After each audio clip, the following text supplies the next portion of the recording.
Hey guys, and welcome back to another episode of Failing with Andy. New Equipment Edition! I can see all my imperfections.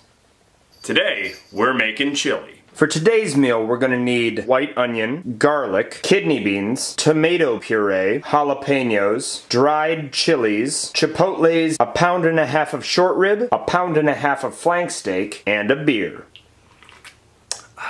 Part of the fun of getting new equipment is completely forgetting to set up your shotgun mic. With. Much better. It's gonna be a long one today. Now I know that looked like a lot of dried chilies there, but it's very important to understand the difference between spice and hotness. Spice is the flavor that comes from the heat, whereas hotness is just that mouth-numbing pain. Chicken tikka masala, very spicy, not very hot. Cayenne pepper, very hot, not very spicy. That makes sense, right? Some chilies are gonna give you more of a fruity profile, whereas some chilies are gonna give you more of a smoky, earthy profile, whereas some chilies are just gonna give that heat, which we are still looking for. Knowing that difference in the chilies is what's gonna give you a really nice depth of flavor. For instance, ancho and pasilla chilies are going to give you a really nice fruity profile. Castillo and Guajillo chilies are going to give you that really nice earthy presence. Chili de Arbol is going to give you a lot of that direct heat we're looking for. Chipotles and adobo sauce is definitely going to give you that smoky profile we're looking for. I'm also going to want to bring in more of that fruity, fresh... God damn it. I'm also going to want to bring in more of that fresh, fruity pepper flavor with some fresh jalapenos. I don't know why, but that explanation made my eyes super itchy. Don't touch your eyes after touching chilies, kids. Enough explanation, let's get cooking. The first thing you're going to want to do is take the bones out of your short rib. Then you're going to rough chop everything and put it into a bowl. Now you could grind it, but I like my chili a little toothier than that. If you want to grind it, you can. I really don't care.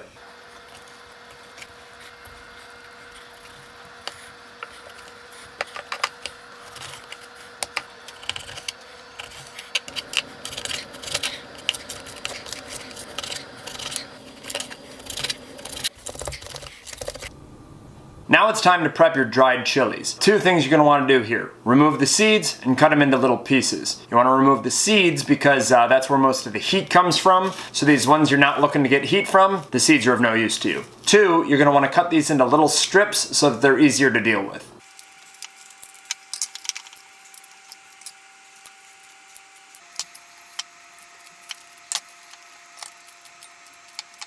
Now we actually want the heat from these little guys, so I just leave the seeds in. Oh boy, that beer is going right through me. When dealing with chilies, always wash your hands before touching your privates, kids. Now this next ingredient is really going to take your chili to the next level, cumin. Now I always love cumin, but if you do a few extra steps, cumin can be amazing. Start by heating up a pan. All we're going to do is toast up about 1.5 tablespoons of this with nothing in the pan, and then grind it. Keep it moving and toast until fragrant. Now in that same hot pan, toss in all of your dried chilies and toast until fragrant. Now add your toasted ingredients into the blender and blitz it on high. Now you have homemade chili powder.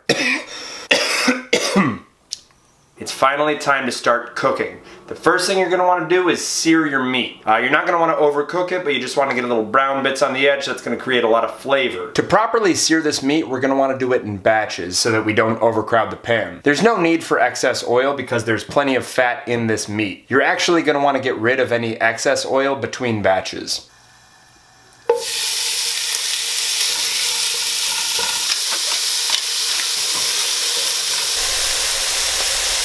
Sear off the rest of the meat while you recharge the battery on your new equipment. Alright, now that we have some battery back, I can show you what I've been doing. I take the steak once it's seared, put it into this strainer, let the juices drip out, put the strained steak into this bowl over here.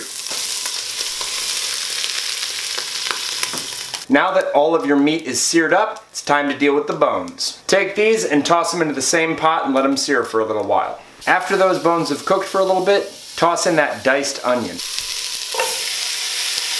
Cooking the onions with the bones is going to add a lot of flavor, and make sure to scrape off all that fond off the bottom. Make sure to season as you go. Once the onions are in there, pop the top on and let sit for about 5 minutes. Now that our onions have sweated down for about 5 minutes, we're gonna add everything else. Our jalapenos and our chipotle. Our garlic. Our seared meat. Our kidney beans. Our chili powder.